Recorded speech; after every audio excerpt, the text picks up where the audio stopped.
and local infrastructure. Andrew George. The Minister fully knows that the planning system is built on the back of the ability to make millionaires on the stroke of a pen as a result of passing planning permissions. That often is not necessarily that it results in developments which are in the best interests of a local community. Surely there's more that the government can do to ensure that we tip the planning system to meet need rather than greed. Thank you, Mr. Speaker. The issue of so-called hope value was something referenced in the Labour Party's manifesto, and the government will set out further detail in due course. John Morrow. Number 3, Mr. Speaker. Thank you, Mr. Speaker. With permission, I will answer this question together with questions 8 and 13. Investment is at the heart of this government's growth mission, alongside stability and reform. With robust fiscal rules and respect for economic institutions, the government is building the confidence needed to deliver private sector investment. It is vital also that the tax system supports growth, and that's why today I can confirm that at the budget, the government will be outlining a tax roadmap for business to offer the certainty that encourages investment and gives business the confidence to grow, including our commitment to cap corporation tax at 25% for the duration of this Parliament and to retain full expensing. John Morrow. Thank you, Mr. Speaker, and I thank the Chancellor for that response. Last year, the North East attracted 67 foreign direct investment projects, creating over 4,000 jobs. In the key growth sectors, from advanced manufacturing to health and tech, those who know the North East know our huge potential, and I know that the Chancellor recognises that too. So what is she doing, together with our North East Mayor, Kim McGuinness, to ensure that more global investors are aware of the North East's strengths and we can attract more inward investment, creating more jobs? I thank my right honourable friend for that question, and she makes an important contribution both on behalf of her constituents but also based on her background working in science and technology before entering this House. My right honourable friend is absolutely right that the North East has got huge potential to grow the economy through sectors including advanced manufacturing, health, technology and also our creative industries. And this government will work with our local mayors, including Kim McGuinness, to develop those ambitious long-term local growth plans that reflect the North East's strengths and looks to address some of the barriers to growth and support delivery of our national industrial strategy, as well as narrowing some of the inequalities that have persisted for far too long. Alan Gemmell. For the aviation and aerospace sectors, and aviation and aerospace is important for my constituents in Central Ayrshire, with 55% of aerospace jobs based in Prestwick. Can my right honourable friend tell me what more the government will do to ensure continued international investment in these sectors? I thank my honourable friend for that question, and I know that his experience as His Majesty's Trade Commissioner in India means that he understands the importance of global trade and investment to the UK economy, including to the Scottish economy. Last week I had the opportunity to visit the National Manufacturing Institute in Scotland and see firsthand the excellent work that's going on to promote innovation in a whole range of sectors, including aerospace and satellite technology. The UK already produces around half of the world's large civil aircraft wings and engines, and the aerospace sector added £11 billion to the UK economy just last year. The government is putting investment at the heart of our growth strategy, including supporting advanced manufacturing in Scotland, and I look forward to working with the honourable member on this endeavour. Uma Cumlan. Thank you, Mr. Speaker, and thank the Chancellor for her further reassurance to businesses this morning. Mr. Speaker, London is the top choice in Europe for inward investment and is home to more headquarters than any other European city, including many based in Stratford in my constituency. How will the government support our capital city to continue its success on the global stage and ensure that London can help encourage onward investment and support wider economic growth around the country? I thank my honourable friend for that question and welcome her to her place. The regeneration of Stratford after the Olympic Games is truly phenomenal, and I know that the honourable lady will be a really strong voice for her constituency and help deliver the growth mission, which is the #1 priority of this new government. The success of London's economy will be integral to delivering that mission, and we will work with the Mayor of London, Sadiq Khan, as well as our MPs to ensure that economic growth benefits people in the capital and across the country, ensuring that we narrow the gap between rich and poor, but also showcase the huge opportunities that London has on the international stage. And we'll be hosting an International Investment Summit in London on the 14th of October, bringing together some of the biggest global investors in the world to showcase everything that our great country has to offer. Tim Farron. Speaker, investment in our rural economy must focus heavily on rewarding our farmers for the food they produce and for the environment that they protect. The last government ring-fenced £2.4 billion a year for England to support our farming sector.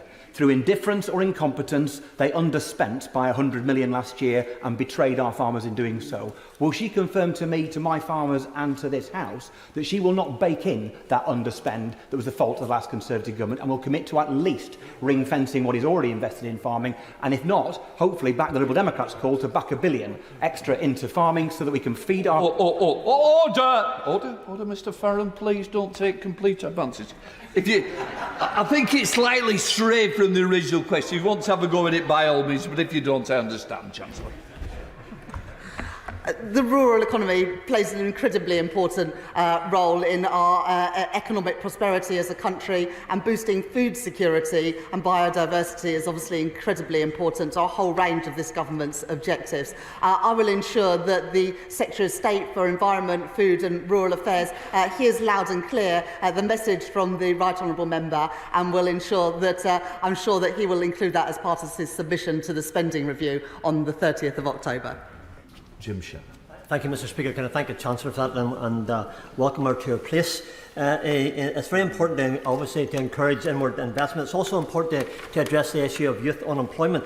As of the first quarter of 2024, the youth unemployment rate of Northern Ireland was 5%, compared with 3.8% on the month before. So can I ask the Chancellor this question? What chance and discussions has the Chancellor had with the Northern Ireland Assembly Minister in charge to ensure that youth unemployment in Northern Ireland is reduced to a figure that's acceptable, and that should be zero? Thank you. A huge amount of inward investment goes to Northern Ireland, as the honourable gentleman knows, and it is important that young people are able to take advantage of those huge opportunities in our economy, whether it is in financial services, advanced manufacturing, shipbuilding, and in so many other sectors that are important to Northern Ireland. It is a travesty that something like 1 in 5 young people today are not in employment or education or training. The Secretary of State for Work and Pensions will be bringing forward a white paper to ensure that everybody who can work does work and are given the support to succeed, both in Northern Ireland and right across the United Kingdom. No law. Question 4, Mr Speaker. Thank you. The Government's already taking action to fix Britain's economic foundations and a new approach to growth with 3 pillars: stability, investment and reform. Sustainable public finances are necessary for economic stability and long-term growth, and the Government will set out the difficult decisions needed to secure the public finances in the budget on 30th October. The Government has already announced a fiscal look to support policy stability, ensuring that fiscally significant announcements are subject to an independent OBR assessment. Given the fiscal inheritance we've been left, the Chancellor has had to make some very difficult decisions to ensure that economic stability.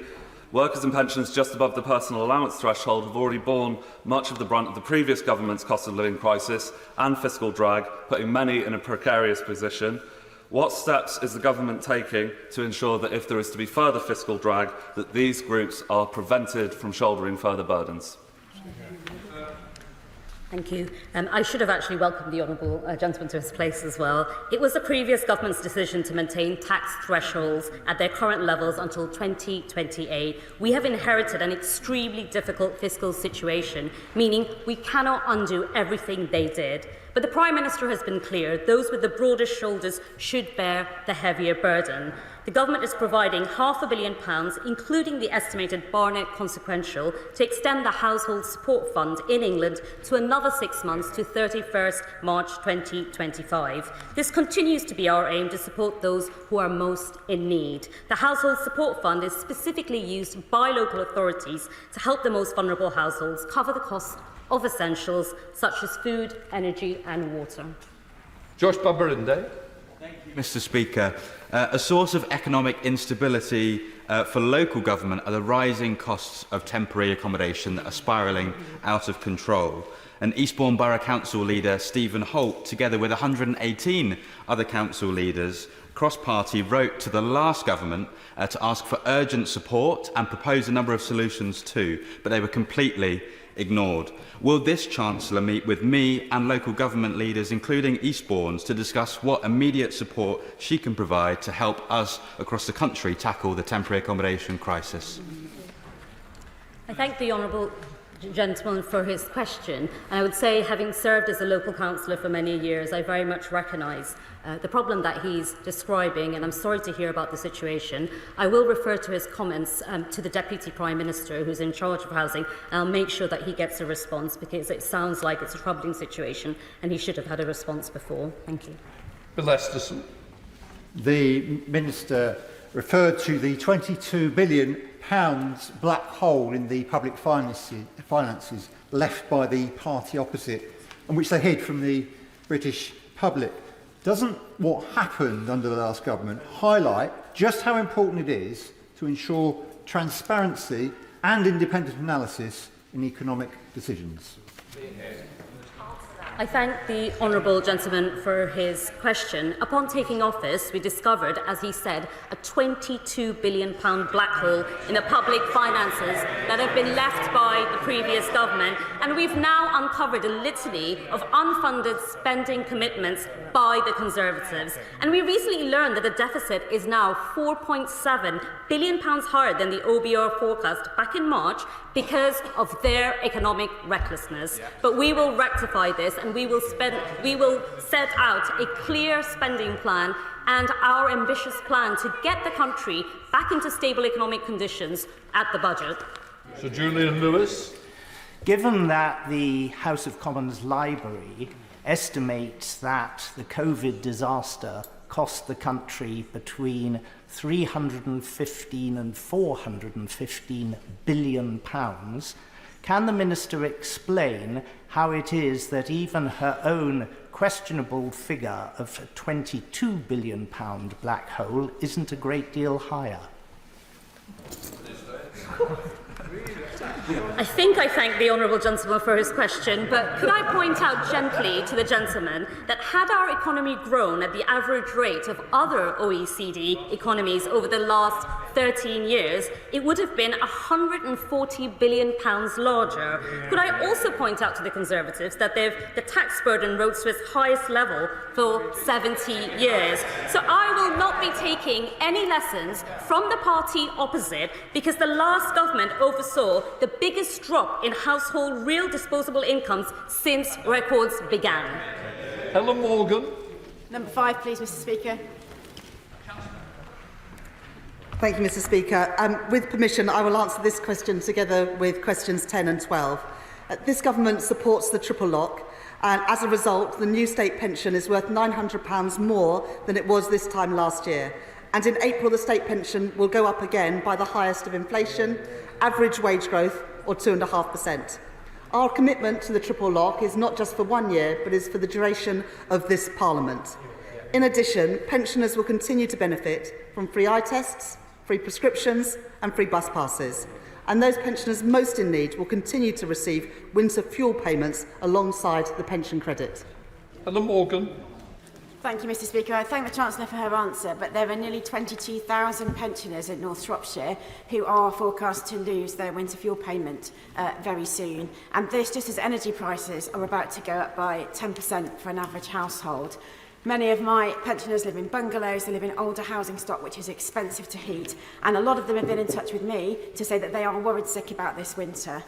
We know the Chancellor has difficult choices to make and we accept that, but will she consider that the broadest shoulders are not those of these pensioners who are earning less than minimum wage and are about to lose this vital support? I understand the concerns that the Honourable Lady sets out. The state pension is worth £900 more than it was a year ago, and energy bills are lower this winter than they were last winter. As the Honourable Lady points out, we inherited a £22 billion black hole from the previous government, who had made unfunded spending commitments with no idea of how to pay for them. When I became Chancellor, I undertook an immediate audit of the spending situation to understand the scale of that challenge. And I made difficult decisions, some very difficult decisions, to put the public finances on a sustainable footing. They were tough decisions, but they were the right decisions in the circumstances that we face. This includes the decision to make the winter fuel payment better targeted so pensioners who need it most still get it alongside the pension credit. Targeting winter fuel payments saves around £1.5 billion a year to support the public finances. Steve Darling. Mr Speaker, in Torbay, the constituency I represent, there are 21,000 pensioners who will be impacted by this cut. In Devon and Cornwall, almost 90% of pensioners will be impacted by this cut, whilst many of us would acknowledge that you were left with a massive financial challenge when coming into this post. One remains extremely concerned for residents who have reached out to myself and many colleagues with their major concerns about being able to make ends meet as we enter into the winter period. They've had no time to save for this, and therefore it's a complete shock to them. What assurances can you give us that you'll be supporting those who are most vulnerable? And if it's failing to achieve this, what assurances can you give that you will scrap these proposals? Thank you, Mr. Speaker. I thank the Honourable Gentleman for that question and welcome him to his place. He'll be a powerful representative for the people of Torbay. Like the Honourable Gentleman, I want to ensure that the lowest income pensioners get the support that they are entitled to. Under the previous government, 800,000 pensioner households entitled to pension credit were not receiving it. That is why this government is currently undertaking action to encourage uptake of the pension credit to ensure that the poorest pensioners, those who are not even receiving that minimum income guarantee, are getting it. And we're working with organisations like Age UK and local authorities, and all local authorities, including in Torbay, have been written to about how they can play their part in identifying those pensioners who are entitled to pension credit but aren't getting it. The DWP will also bring together the administration of pension credit and housing benefit so that pensioner households currently receiving housing benefit also receive any pension credit that they are entitled to, something that the previous government deferred for years despite knowing that the poorest pensioners were missing out. Caroline Verdon. Thank you, Mr Speaker. The Chancellor's announcement of cuts to the winter fuel payment was quickly followed by news of a 10% increase in the energy price cap. South Devon has a higher than average number of pensioners, and many of those, particularly living in rural areas, are living in fuel poverty. Many of my constituencies are struggling to meet the costs of heating, but don't quite qualify for pension credit.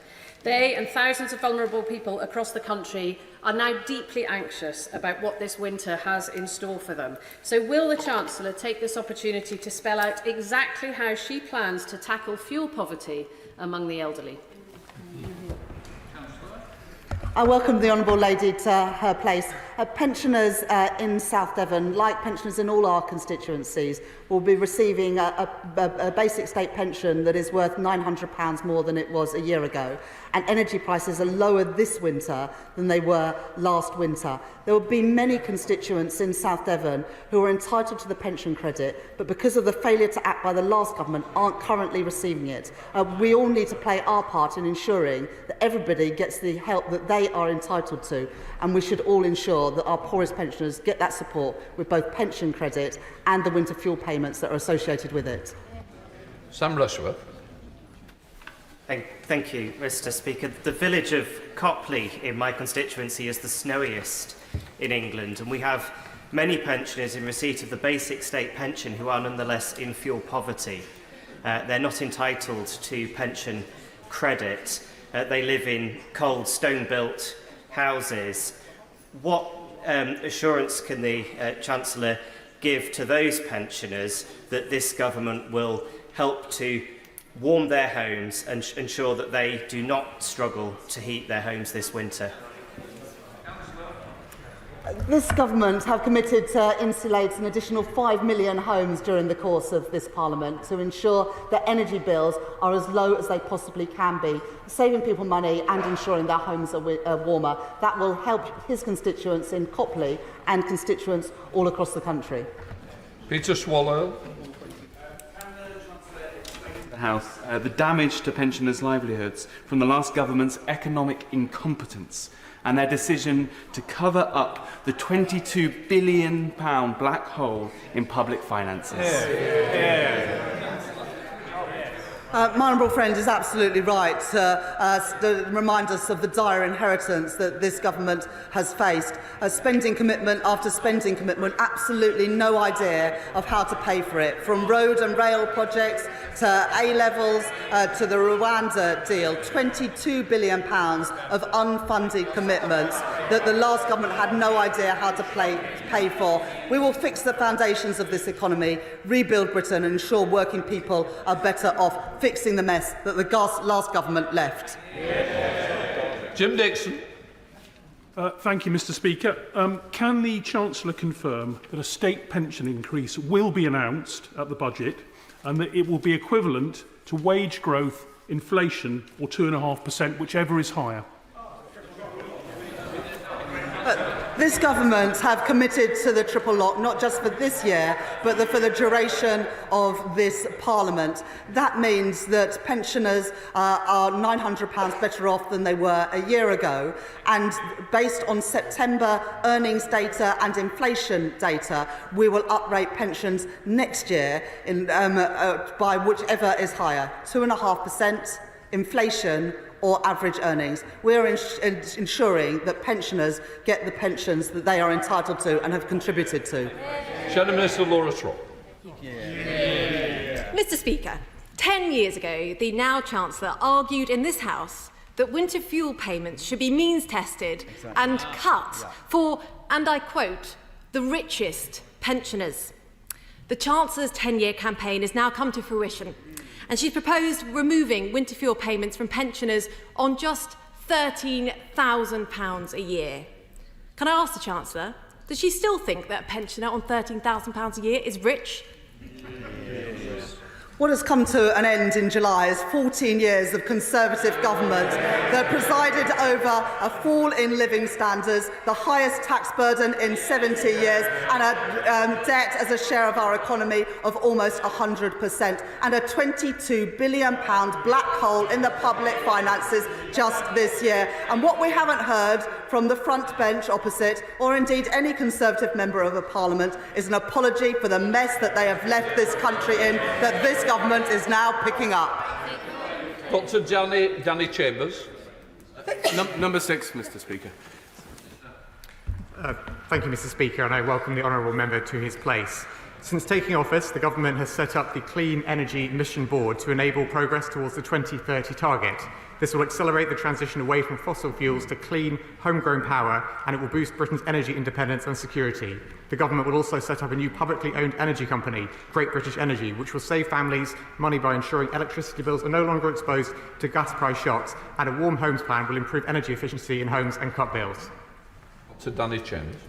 Thank you, Mr. Speaker. Over the last few weeks, I've been absolutely inundated by questions from people of Winchester about the cut to the winter fuel allowance, and it seems as though people on all sides of the House are getting similar correspondence. Now, while I totally understand that there are many wealthy pensioners who do not rely on the winter fuel allowance to heat their homes, there are a large proportion of pensioners who live on or near the poverty line, and they're going to be plunged into crisis this winter. Given that this is a huge strength of feeling on all sides of the House, would the Chancellor reconsider this decision? And if not, would we at least commit to a vote and a debate in the House about how we best protect our most... I think the Minister... Sorry. I've got to get through an order paper as well. Put in for the German debate. Minister, I think you've got the...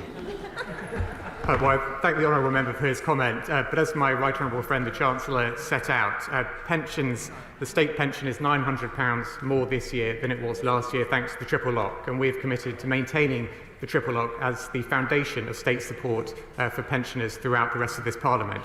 Energy bills are lower this year, and what is crucial for him and other members around this House is to support our goals to increase the take-up of pension credit, making sure that all of those pensioners who are eligible for pension credit take it up, thereby receiving other benefits, including now the winter fuel payment to which they are entitled. Right, let us come to Shadow Minister Gareth Davis. Mr. Speaker, during the general election, the Labour Party committed to bringing down energy bills by £300. Now the election is over, energy bills are going up by some 10%. So on behalf of the British electorate, and especially the 10 million pensioners who are having their winter fuel payments taken away, can the Minister confirm to the House that this £300 cut is still their policy? If it is, how is the £300 specifically calculated, and when will it be delivered? Well, I thank the Shadow Minister for his comment and welcome him to his new place there. He referred to the cost of energy, and as we know, the cost of energy this year is substantially lower than it was this time last year. But we are under no illusions about how much more we need to do to make sure that energy bills are truly affordable and we tackle the cost of living crisis. And that is why we have set to work straight away in establishing Great British Energy alongside our National Wealth Fund, which will help invest in those clean energy sources of the future and bring down energy bills for good. Lib Dem spokesperson Sarah Olney. Thank you very much, Mr. Speaker.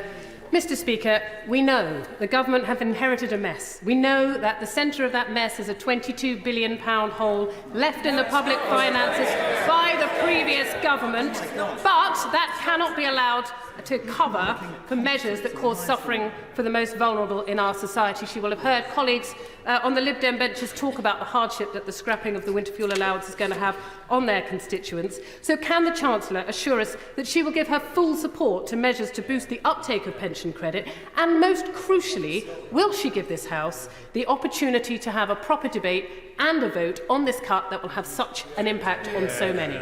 Thank you.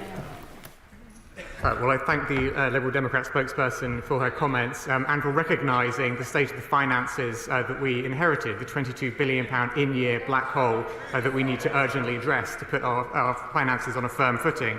I think it's absolutely essential to boost the uptake of pension credit, as my right honourable friend the Chancellor set out. 800,000 pensioners who are eligible for pension credit are not currently taking it up. We saw a lack of action under the previous government to drive up that uptake, and we are overseeing a campaign across government to increase the number of pensioners who are accessing pension credit and thereby winter fuel payments.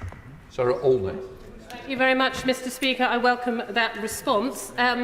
But if the government are asking us all to make difficult sacrifices, then people need to know that the government are making the vital investments that will protect the vulnerable and help to deliver economic growth. So will the Chancellor agree with me that now is the time to work across government to launch an emergency home energy upgrade programme to provide free insulation and heat pumps for low-income households? A crucial part of our manifesto and the manifesto commitments that we brought into government is to increase insulation of up to 5 million homes across this country. We'll be setting out further details about our plans for insulation in due course, but we know that that is the kind of investment which brings down energy bills for good. Chris Webb. Question 7, Mr. Speaker. Thank you, Mr. Speaker, and I thank the honourable member for his question. With permission, Mr. Speaker, I would like to take this question with numbers 15 and 17. Mr. Speaker, the government is focused on improving living standards across this country, which is why growth is a key priority. If real household disposable income per capita had grown from 2010 to 2023 at the same rate as in 1997 to 2010, it would have been £4,000 higher last year. The approach of this government would also centre on fostering good work, The government will reform employment support to offer more people dignity and purpose in meaningful employment. The plan to make work pay sets out a significant and ambitious agenda to ensure workplace rights are fit for the modern economy, empower working people and deliver economic growth. We have launched a ministerial task force on child poverty and updated the Low Pay Commission's remit to consider the cost of living when making recommendations on the national living wage. I thank the Minister for that reply. Many in my constituency of Blackpool South have contacted me regarding the means testing of the winter fuel allowance and linking to pension credit. I believe thousands in my constituency don't receive pension credit, potentially missing out on £3,900 a year. What steps is this government taking to ensure that all pensioners in my constituency and across the country receive what they're entitled for? Well, I thank my honourable friend for his question and welcome him to his place. And he is absolutely right to highlight how important it is to make sure that all of those eligible for pension credit but not claiming it do sign up and thereby receive the benefits to which they are entitled, including now the winter fuel payment. The government is undertaking a new campaign to drive take-up, and the Department for Work and Pensions is holding a pension credit week of action in the first week of September, where promotional activities will be supported by organisations including Age UK and local authorities. There will be further action in the coming months, including TV, press and radio, and we will be directly writing to up to 120,000 pensioners who receive housing benefit but are not claiming pension credit to encourage a claim where they may be eligible. Dan Tomlinson. Thank you, Mr. Speaker. The economic chaos of previous Conservative governments pushed up interest rates, causing mortgage costs to rise by £500 a month for families in Barnet. What steps is the Chancellor taking to bring down rates so that families who've worked hard and saved hard can get the living standards boost that they so desperately need? Well, I thank my honourable friend for his question and welcome him to his place. And as he rightly points out, it is the recklessness of the previous government which has had a direct impact on his constituents' living standards. As a new government, we recognise that many households right across the country have been facing higher mortgage costs in recent years, and we are already taking action to fix Britain's economic foundations with a new approach to growth, with 3 pillars of stability, investment and reform. Now, Mr. Speaker, sustainable public finances are necessary for economic stability and long-term growth, and the government will therefore set out the difficult decisions needed to secure public finances in the budget on October the 30th. Mr. Speaker, in North Warwickshire and Bedworth, like my honourable friend, monthly mortgage costs rose by an average of 22% in the year following this government's disastrous mini-budget. This made life really difficult for hard-working families in my constituency. What steps is the Chancellor taking to ensure that such a devastating situation can never happen again to families in my constituency and across the country? Well, I thank my honourable friend for her question and welcome her to her place. And she is, of course, absolutely right to highlight just how much damage the Conservatives' recklessness in 2022 caused families in North Warwickshire and beyond. Conservative ministers' decisions unleashed economic turbulence that pushed up people's mortgages and made people across Britain worse off. Our new government will hardwire budget responsibility into government with our new fiscal lock in the Budget Responsibility Bill. That will make sure the disaster we saw nearly 2 years ago can never happen again. Harriet Baldwin. Thank you, Mr. Speaker. The living standards of nearly 50,000 pensioners in Malvern Hills District and Wychavon District are going to be deteriorating very sharply this winter in the front of 10% increase in their energy bills and no winter fuel allowance. Many of these pensioners have incomes just above the pension credit threshold, and many of them, of course, are too frail and too old to work. And yet, within the first few days of coming to office, the Chancellor managed to spend over £22 billion very quickly by setting up Great British Energy, by setting up a national wealth fund, and by giving in to the pay demands of her party's union paymasters. Is it not the case that this Chancellor has made the chilling political choice to balance the books of this country on the very frailest shoulders? Thank you, Mr. Speaker. Well, I'm disappointed that the honourable member is talking down essential investments in our country's future that we've made, and that she also seems to be confused that there is a £22 billion black hole because of the unfunded spending commitments made by the party opposite when they were in government. But she makes an important point about protecting pensioners, and that is why it is so important to ensure that all of those pensioners who are eligible for pension credit take up pension credit, and I would look forward to her support in making sure they do so. Wendy Chamberlain. Mr. Speaker, statistics from the Trussell Trust published today show that people on universal credit, half of them ran out of money and couldn't afford to buy food before the end of the month. What prospect do these people have to increase their living standards? Now, the reintroduction of the Household Support Fund is welcome, but can I ask the Treasury, what steps are they doing to make sure that people do not go hungry this winter? Well, I thank the honourable member for her question. As she rightly points out, through the extension of the Household Support Fund, the government is providing £500 million to extend this fund in England for another 6 months, and it would include Barnet consequentials. We believe that is an important measure to help people with the months ahead. But I think in the longer term, the crucial way to get people's living standards to increase and to tackle the cost of living crisis is to get the economy growing. And we've spoken at length about the measures that we've already taken as a new government, from planning reform to the National Wealth Fund to Great British Energy. All of that is about getting the economy growing, because that is the way to sustainably make people better off and invest in our public services. Kirsty Blackman. Means testing the winter fuel payment increases the burden on many vulnerable people, and it reduces their living standards. Unlike the Scottish Government, who's got many statutory constraints on our budgets, the Chancellor's fiscal rules are entirely self-imposed. Does the Minister think that sticking to the Chancellor's fiscal rules is more important than the health and well-being of pensioners? Well, I thank the honourable member for her question, but I think, let me be really clear about this. If we don't have fiscal responsibility, if we don't stick to fiscal rules, then we lack the economic stability which is so crucial to getting the economy growing and to making sure that people across Britain are better off. We have to make sure that we return stability and fiscal responsibility to our country after the record of the government opposite. We saw what happened when the government opposite lost control of public finances, when they made unfunded spending commitments. We need to make sure that will never happen again, which is why we are hardwiring fiscal responsibility into the future of government through our new Budget Responsibility Bill. Damien Egan. Question number 9, please, Mr. Speaker. Thank you, Mr. Speaker. With permission, I will answer this question together with question 22.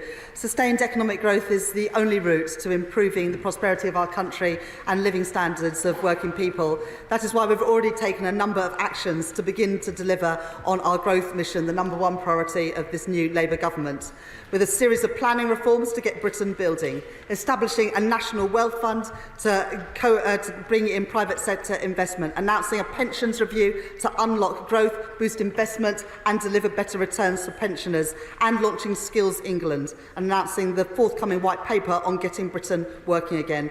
This government is determined to boost growth and improve living standards, and by doing that, to have the money that we need to fund our vital public services. Damien Egan. Thank you. I'd like to thank the Chancellor for her answer, and so much of what she describes and talks about the delivery of that runs through local government. I'd like to ask the Chancellor about the progress that has been made to giving local councils longer-term funding settlements. My honourable friend is absolutely right to make this point. The government is committed to delivering longer-term certainty for local authorities. This is part of our wider commitment to a more empowered, accountable and sustainable local government system, which will support strong public services in all of our communities. The government will set out further details on its plans for local government funding through the upcoming budget and spending review on the 30th of October. Catherine Fuchs. Speaker, this year alone we have had 2 more high street banking branches close in Monmouthshire, bringing the total to 8 in the last 2 years. My constituents now find themselves struggling to access basic banking services, particularly in Caldicot. Recently, I was handed a petition signed by over 3,500 constituents. Wow. And I'm sure the Chancellor will understand the importance of high street banking not only to our constituents but to local businesses and local economic growth. What progress has the Chancellor made in her work with colleagues in the Welsh Government to support high street banks and hubs in Monmouthshire and across Wales? I welcome my honourable friend to her place, and it's already obvious that she's going to be a strong voice for the people of Monmouthshire. In our party manifesto, we committed to roll out 350 banking hubs in communities like the ones that she speaks about that have lost multiple banks in the last few years. My honourable friend, the Economic Secretary, will happily meet with my honourable friend to work on how we can achieve one of those banking hubs in her constituency. And that is an offer right across the House. So many of our constituencies have lost bank branches in the last few years. For older people, for small businesses, for families, this can be devastating, the lack of access to cash, and we're determined to reverse that with the rollout of these new banking hubs. Members Davies. Growth and additional runway capacity at Gatwick, Mr Speaker, is again on the agenda. My constituents who work there and those that fly from there benefit from its stability and reach. The careful balance between additional homes and jobs any expansion to flights brings needs to be recognised. Can the Chancellor confirm that suitable growth will not come on the backs of communities like mine without proper consultation and acknowledgement of impacts? I thank the Honourable Lady for that question. This government was pleased to sign off the expansion of London City Airport because we recognise how important aviation is to our economy to get growth and investment into the UK. Of course, it's right that we always take into account local views, make sure that any investment or any expansion of airports comes with it the infrastructure that is needed for local communities. But the answer to decisions, whether it is on road or rail or energy or aviation, can't always be no. Because if the answer is always no, we will continue with the situation we've faced the last 14 years of low growth, deteriorating living standards and worsening public infrastructure. We cannot continue like that. Rupert Lowe. Thank you, Mr Speaker. I've got a question for the Chancellor, which is, I see that the taxpayer is now accountable to the state. The state is not accountable to the taxpayer. And I think a lot of the root causes of our growth come from the fact that many of our offices run by the state are not working and they're actually strangling our economy. And I'd like to know what the Chancellor is going to do to ensure that government is as accountable to the taxpayer as the taxpayer is to government. Councillor. Well, that is the purpose of elections. And at the last election, this government achieved a sizable majority for our missions, including to grow the economy, to improve living standards and make working people better off. We've just got started, and that is what we are absolutely determined to do, to deliver on the mandate that we got on the 4th of July. Shadow Minister Alan Mack. Thank you, Mr Speaker. The IOD's latest Economic Confidence Index shows optimism in the economy fell back to -12 last month following a 3-year high of +7 in July. Can the Chancellor explain how Labour's tax rises on working people, businesses and pensioners will contribute to economic growth when the economy is already going backwards under this Labour government? Well, I think I thank the honourable gentleman for that question. On the 14th of October, we are hosting an international investment summit, welcoming to London some of the biggest investors in the world. In the last 2 months that I've been in this role, I've met over 300 business leaders, talking to them about the huge opportunities to invest in our great country, in industries like life sciences, financial services, creative industries, low carbon technologies. The opportunities are endless, and this government is determined to work with business to ensure that we bring good jobs, investment and prosperity right across the United Kingdom. We now come to topicals. Gagan Mahendra. Topical number 1, Mr Speaker, please.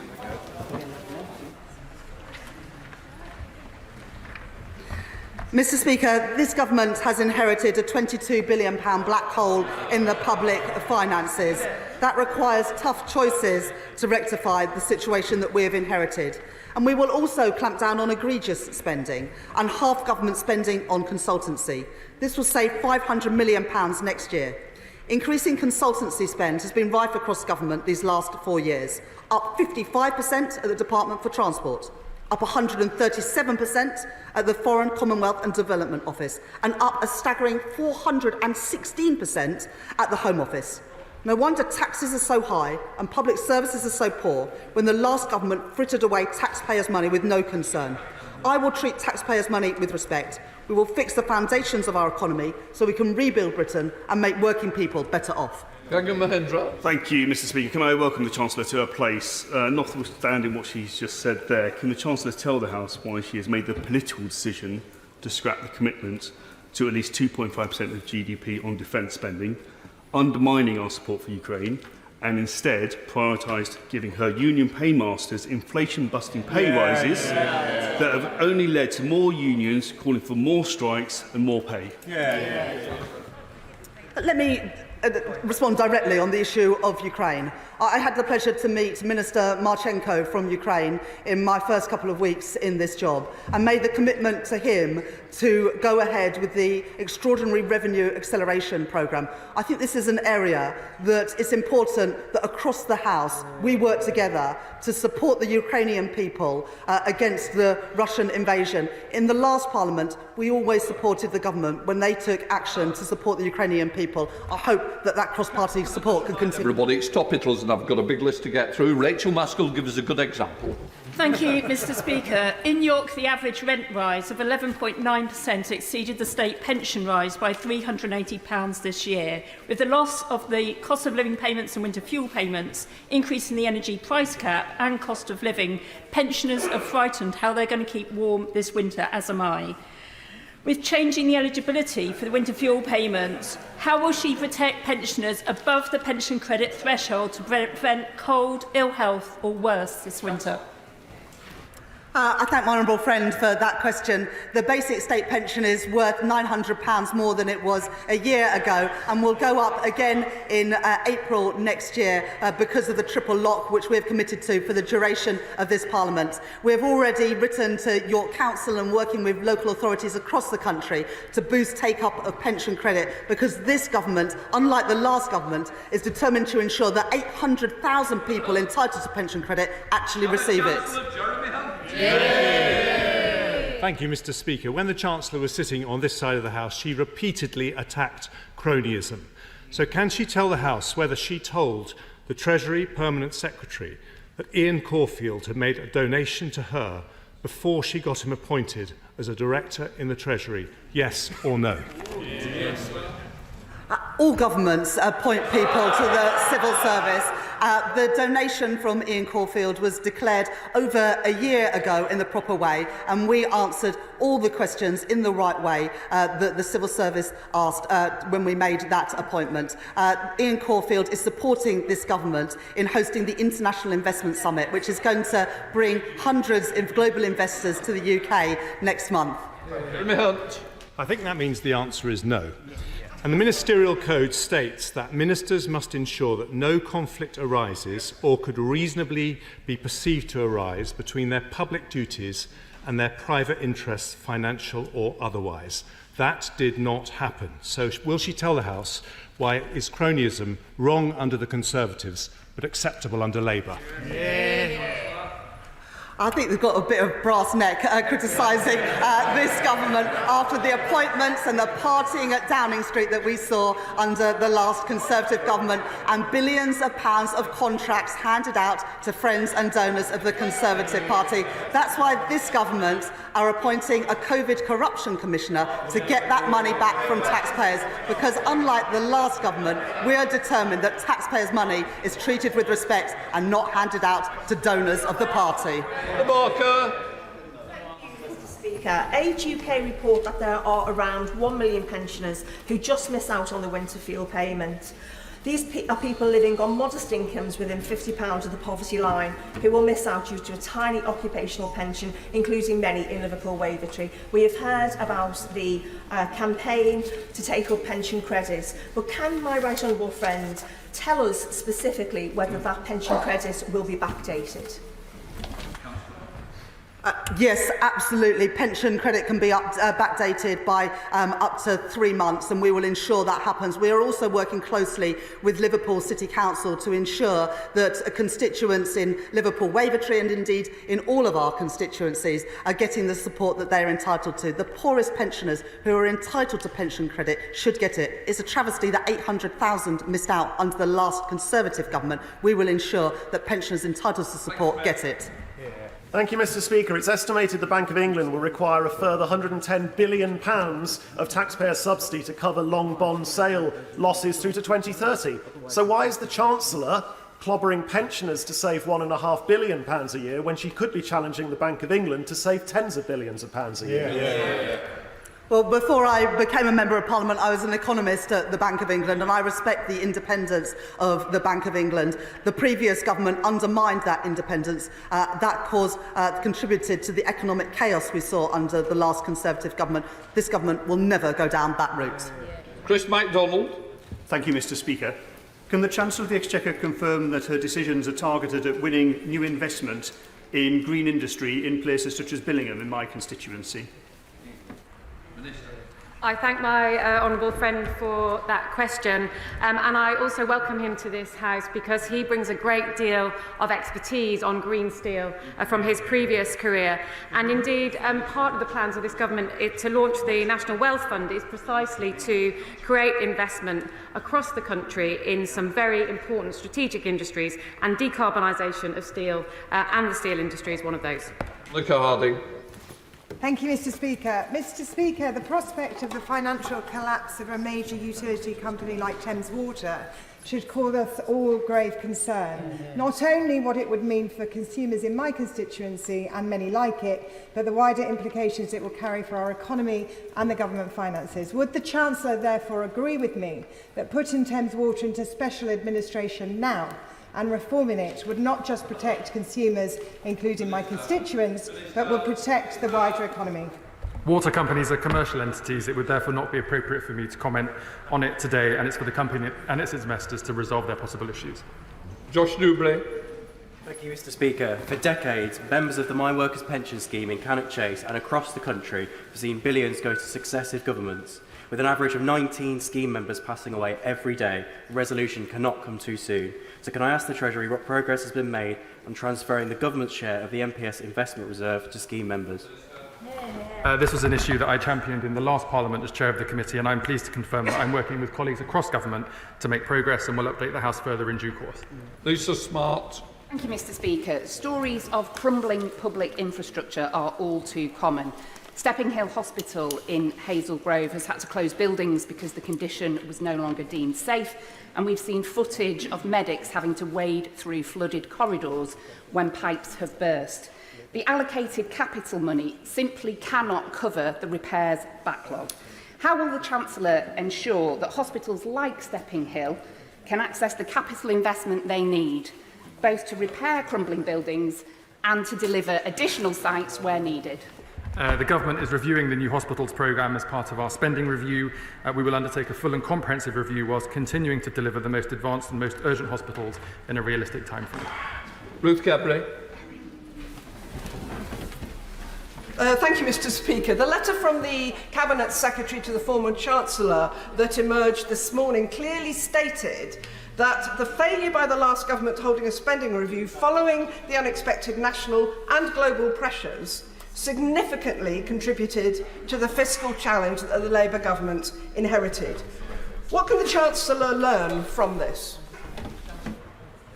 I thank my honourable friend for that question. The party opposite crushed the economy and then wrecked the public finances, leaving us with a £22 billion black hole in the public finances. The Shadow Chancellor isn't willing to be straight about the damage that he did and is now trying to pass the buck to independent civil servants. I will always be honest about the public finances and take the tough decisions that we need to fix the foundations of our economy. Gareth Bacon. Thank you, Mr. Speaker. In July, borrowing stood at £3.1 billion, well ahead of the OBR's forecast of £0.1 billion. Does the Chancellor agree that she could have actually reduced the level of the national debt had she chosen not to reward her trade union paymasters by spending £10 billion in inflation-busting pay rises? Well, as the honourable gentleman knows, the government borrowing is running at £4.7 billion higher than the OBR forecast because the previous government made unfunded commitments without any idea of how they were going to be paid for. The previous government set the mandate for the independent pay review bodies, and we have honoured the recommendations of the independent pay review bodies to ensure that our armed forces, our police officers, and our nurses and our teachers got a pay rise. I think that is the right thing to do. If he doesn't, I don't wonder how he justifies that to public sector workers in his constituency. Thank you, Mr Speaker. Does the Minister share my concerns about reports of the trade union victimisation at the HMRC's Benton Park View office in Newcastle, where 3 PCS reps have already been dismissed and more face live disciplinary proceedings? I'm pleased to welcome those 3 reps to Parliament today. Will the Minister agree to meet with them and the PCS about this worrying situation? I thank my honourable friend for her question, and as government ministers, we greatly value and respect trade unions and the work of trade union representatives in supporting their members. Whilst it's not appropriate for me to comment on individual cases, I will look into this matter further and respond to my honourable friend in due course. Sir Ashley Fox. Mr Speaker, the Chancellor's decision to cut the winter fuel payment is forecast to save £1.5 billion. Can she advise the House what other options she considered for making savings in the DWP budget before deciding to make this cut? I thank the honourable gentleman for his question. The black hole that we inherited was £22 billion, and we announced in the statement on July the 29th £5.5 billion worth of savings to reduce the size of that black hole. But the honourable gentleman can see that there is still work to be done, and we'll be setting out further measures in the budget on the 30th of October to get a grip of the public finances. Joe Powell. Mr Speaker, a forthcoming Transparency International report has identified 28 contracts worth £4.1 billion that were awarded to parties with direct political connections to the party opposite. So can she update us on the progress of appointing the COVID Corruption Commissioner and whether they will take evidence from corruption campaigners like Transparency International? We are appointing a fixed-term COVID fraud commissioner through an open competition that is now running as of this morning. The commissioner will make sure that everything is done to return money owed to the taxpayer. It will report to the Chancellor, working with the Secretary of State for Health and Social Care, and will report to Parliament in due course. Martin Vickers. Thank you, Mr Speaker. The economic potential of the Brigham and Humber constituency in the wider Humber region is heavily dependent on the renewable energy sector. However, there is a cloud on the horizon with the future of Scunthorpe Steelworks in doubt. Can the Chancellor give an assurance that if there are redundancies at Scunthorpe, there will be a generous package of support for workers and investment through the local authority to redevelop the area? The honourable gentleman speaks powerfully about the huge opportunities at Immingham and on the whole East Coast in terms of renewable energy, as well as in carbon capture and storage. Part of the National Wealth Fund is to invest in industries like carbon capture and storage, but also in our crucial steel sector, which is important to so many of the other government ambitions about growing our economy. We're determined to support the steel sector through that investment with the National Wealth Fund. Jane Kirkham. Thank you, Mr Speaker. The Chancellor's plans for growth are welcome to Cornwall. In the meantime, we're relying upon Shared Prosperity Fund and Town Steel money. The deadlines for completion of those schemes are March 25 and March 26. To ensure that that investment is not lost, will the Chancellor consider extending the deadlines for completion of those schemes for up to 12 months?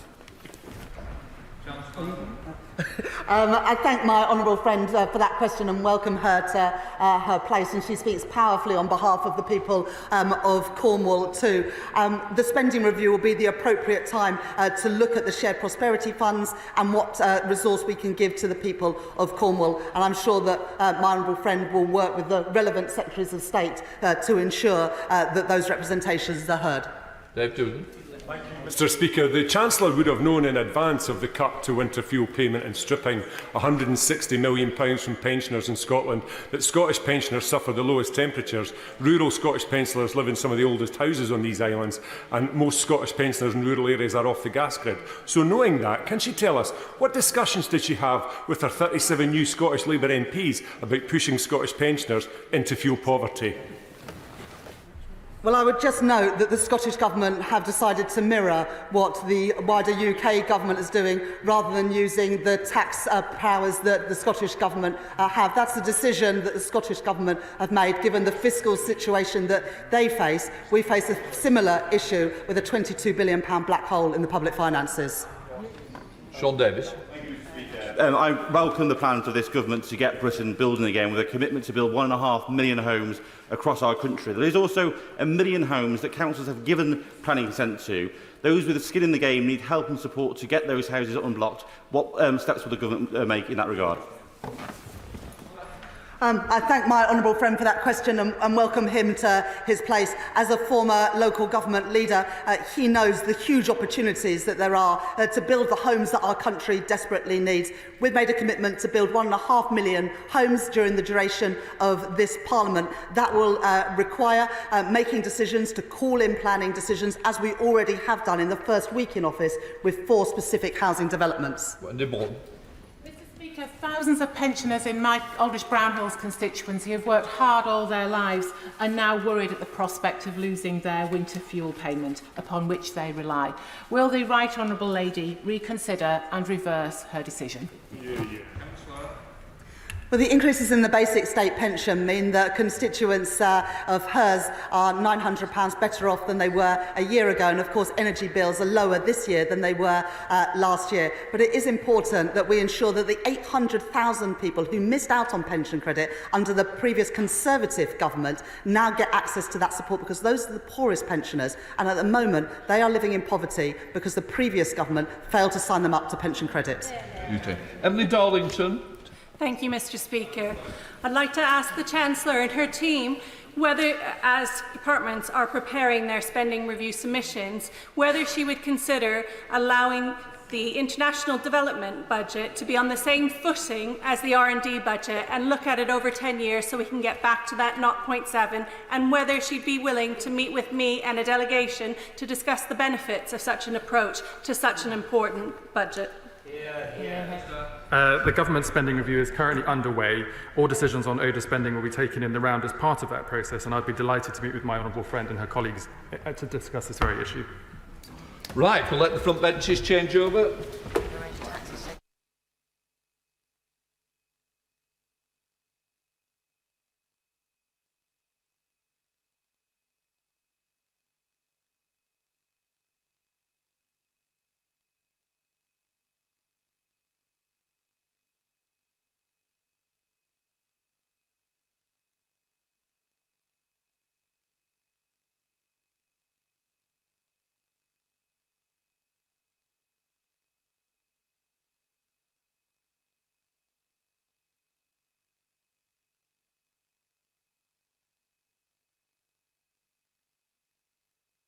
All the best.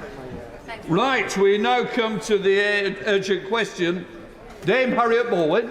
To ask the Foreign Secretary if he will make a statement on the political and humanitarian situation in Sudan. Thank you, Mr. Speaker, and I'd like first to welcome the Right Honourable Lady to her place. Of course, as former Africa Minister, I know that she's deeply concerned about these issues. I'm very grateful for the fact that this urgent question has been brought. It could not be, indeed, more urgent. Last month, Mr. Speaker, I visited South Sudan to assess the situation in Sudan and to meet those who've been forced to flee horrendous violence. The scenes of suffering and devastation that I heard about, from families that have been torn apart, children who were on the brink of starvation, have been etched in my memory. We now have confirmation that the senseless war between the Sudanese Armed Forces, or SAF, SAF, and the Rapid Support Forces has brought famine to Sudan. In northern Darfur's Zamzam IDP camp, which hosts over 500,000 people, 100 people are dying from starvation every day. But we have to be clear that these conditions exist across Sudan. We should be discussing a more damning assessment today, but a sustained tactic of denying access to the hardest hit areas of the country is making many people and their suffering invisible. The famine facing Sudan is almost entirely man-made and a direct consequence of the deliberate efforts by both warring parties to block aid getting to those most in need. The warring parties must remember their obligations under international humanitarian law. Access must not be arbitrarily denied, and starvation must not be used as a weapon of war. The UK welcomes the decision to reopen the Adre border crossing for humanitarian assistance for 3 months. This move, if conducted in good faith, could save thousands of lives.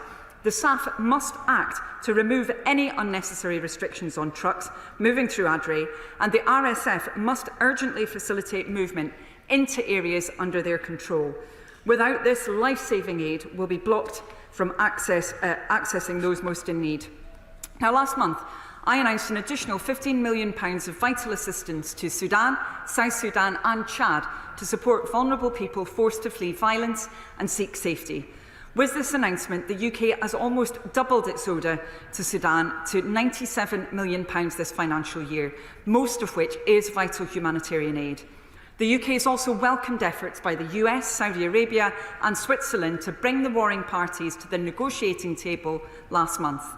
But we remain deeply concerned that the SAF did not take the opportunity to act in the best interests of the people they claim to represent, refusing to attend the talks in person.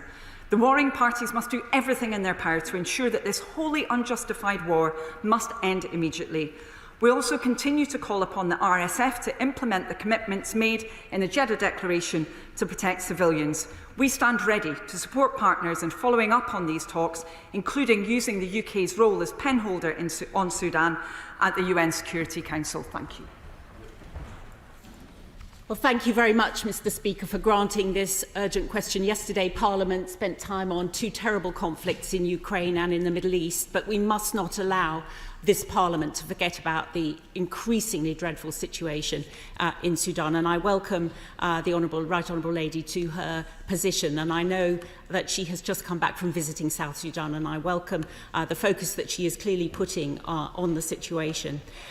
It is an absolutely urgent situation with 10 million people internally displaced. 4 million of them are children. 2 million have fled as refugees, and half the country's population of 47 million now needs food aid.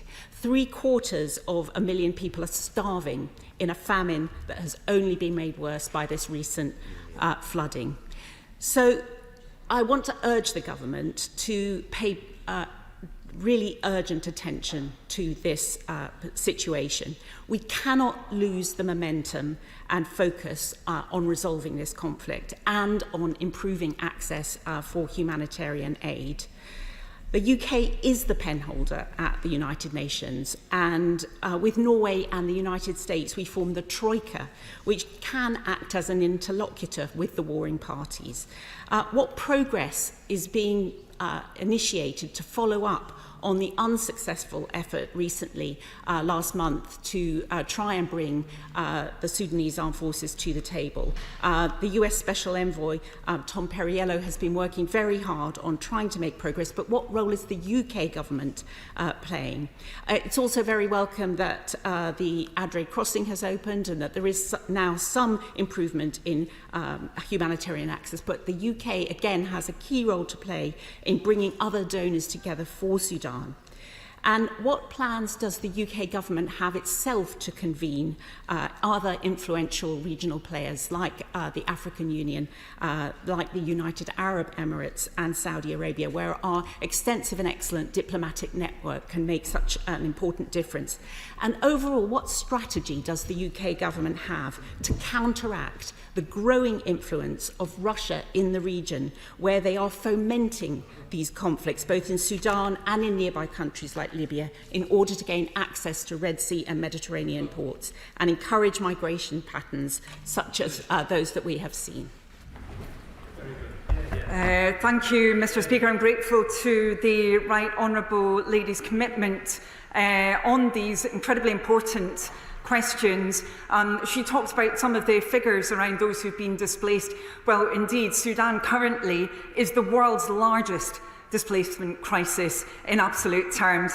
Of course, some of those individuals have been displaced before. I particularly talked when I was in South Sudan to those who had left South Sudan because it had been so unsafe, gone into Sudan and then been forced back into South Sudan once more. So this really is a horrendous crisis, and it's one that deserves international focus, and that is what we are determined to provide as a new UK government, of course recognising what took place previously under previous government as well. We want to ensure this crisis is given the attention that it deserves.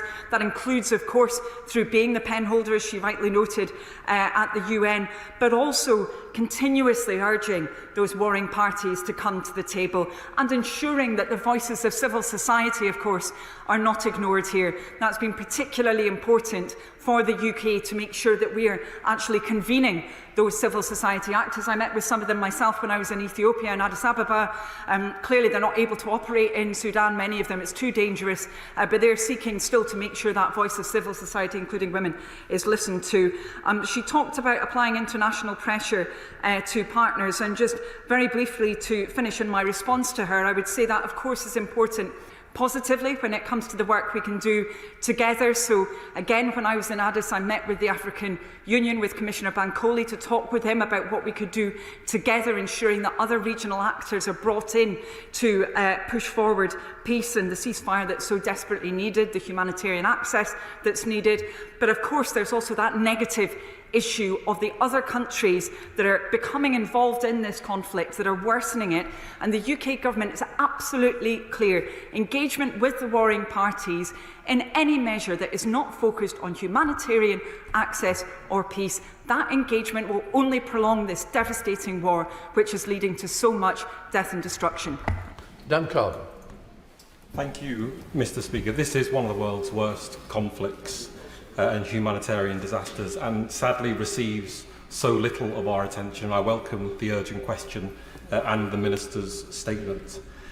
Can I praise the efforts of the British Embassy in exile in Addis?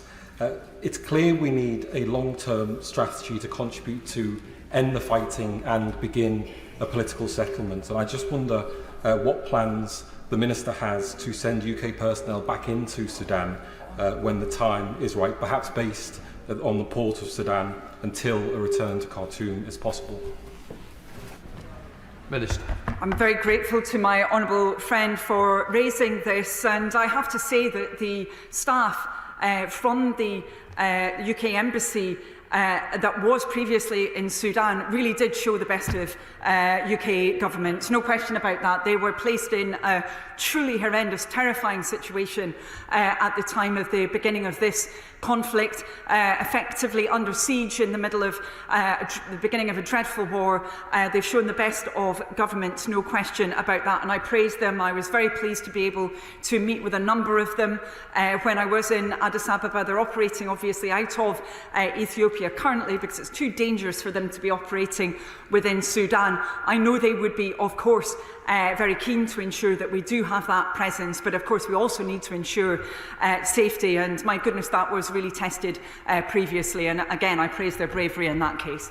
Liberal Democrat spokesman Leila Moran. May I congratulate the Shadow Minister for securing this urgent question, and you, Mr. Speaker, for granting it, because as we've heard, this could not be more urgent. Over 25 million people are suffering from acute food insecurity. That's more than half of the population.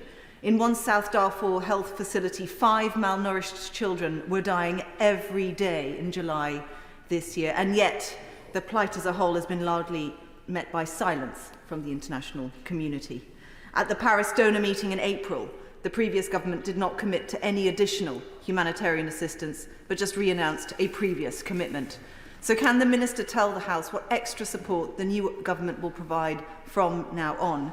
And given that the conference itself only raised half of what is needed, the case for even more additional UK aid is clear. But we also need to play our part in securing a path to peace in Sudan as a whole. And given the UK's role as the penholder at the UN, can the Minister tell me what specific actions are being taken to prevent the supply of arms by neighbouring countries? Given the distressing news that a slave market has opened outside Khartoum, what actions are they taking to prevent humanitarian trafficking through the conflict as well? I'm very grateful to the member for Oxford West and Abingdon for raising these important points. And I would say, first of all, when it comes to UK support in this area, we have doubled the Overseas Development Assistance contribution coming from the UK, recognising the severity of this crisis. That means that I announced another £15 million of vital assistance on the 22nd of August, bringing that up to 97 million. Obviously focused on Sudan, where it's possible to operate. Of course, much of the country is very, very difficult to access, including for humanitarian bodies now, but also for those fleeing to South Sudan and Chad as well. She talked about neighbouring countries. I would mention the fact that there are a number of countries which we would be very, very clear in urging to not engage in destabilising activity. I know I mentioned this a moment ago in response to the Shadow Development Minister, but any activity that is not focused on humanitarian support or on promoting peace is effectively prolonging the war, it's worsening the humanitarian situation, and it's creating a legacy for the future, which will be very, very difficult to deal with. We're seeing large numbers of unaccompanied children, for example, a really, really disturbing situation. So we want that message to be heard loud and clear. Thank you very much, Mr. Speaker. I appreciate it. I wish that this conflict and resulting famine wasn't stopped before it started, and I'm grateful for the Secretary of State's commitment to it. However, when the International Development Select Committee took evidence in April, we very much found that it was a war on women. So can the Secretary of State please tell us what specifically she is doing to protect women from the horrendous rapes that are going on, from the sexual abuse, and what she is doing for the Foreign Secretary team to gather atrocity prevention data? Minister. I'm very grateful to my honourable friend for mentioning this, and of course she has great expertise in this area, and we're deeply concerned about the escalation of conflict-related sexual violence that we've seen taking place in Sudan since the outbreak of the conflict in April 2023. We've seen reports that I know she will be well aware of, and others in the House, that, for example, there have been 262 rape cases reported over the period from April to August. That is likely to be a massive underestimate of the situation on the ground. Disturbingly, we are seeing those women and girls who are subject to sexual violence in IDP camps when they're travelling, at checkpoints, even in their own homes, when they're trying to get firewood, when they're desperately trying to get support for their families. There are also reports of kidnapping, ransom and sexual exploitation. She asked, what is the UK doing on this? We continue to condemn those atrocities against women and girls. We've called out human rights violations, especially conflict-related sexual violence carried out by the parties to the conflict, and we've done that within the UN Human Rights Council and Security Council, and we're working to ensure that evidence is indeed collected. Sir Gavin Williamson. Thank you, Mr. Speaker. The fighting in Sudan is not just having an impact on that country itself, but also neighbouring countries such as South Sudan, who can't actually export its natural resources. What action is the government taking to try and see if they can open up channels for countries such as South Sudan to be able to export the goods in order to feed their people in their country as well? Minister.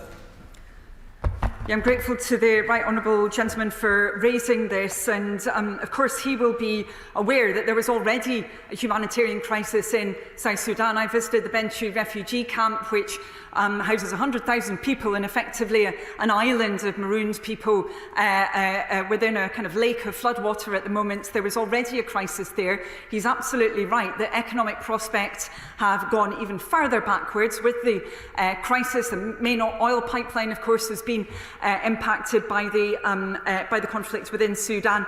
So we've been having discussions with international partners about what can be done to try and improve that situation. I had discussions, for example, with the World Bank when I was in Juba in South Sudan about what can be done around economic reform, and I would say there is a role for the government of South Sudan in ensuring that economic reform actually takes place. I made that very clear, that that reform needs to take place, that we need to see strong action. We also need to see elections, and of course that impact of the Sudan conflict is being felt, as you said, in South Sudan too.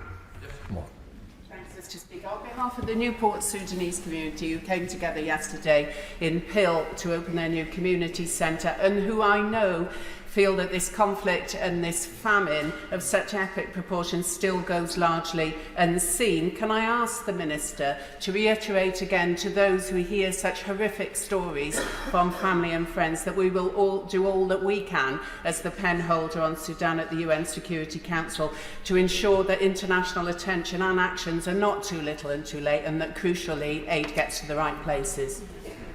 Minister. I'm grateful to my honourable friend for raising the important point about diaspora communities within the UK. I also have spoken with many people with Sudanese heritage within the UK who are deeply concerned about the situation at home. There are very, very few people, in fact, I'm yet to meet someone who has Sudanese heritage who's not been impacted somehow with a close family member who hasn't been killed, subject to violence, had to flee, or indeed is in food insecurity. So I pay tribute to the Sudanese community in Newport, across our country, and most certainly their plight is not being forgotten. Sir Julian. Thank you, Mr. Speaker. May I commend the Minister for having made her visit so promptly. It seems to me that this conflict, judging by the amount of coverage that the conflict in Ukraine and Middle East gets, night after night on the news, ought similarly to be constantly featuring in our media. Why is that not happening? Is it purely because of the denial of journalistic access? Minister. Yeah, I'm very grateful to the Right Honourable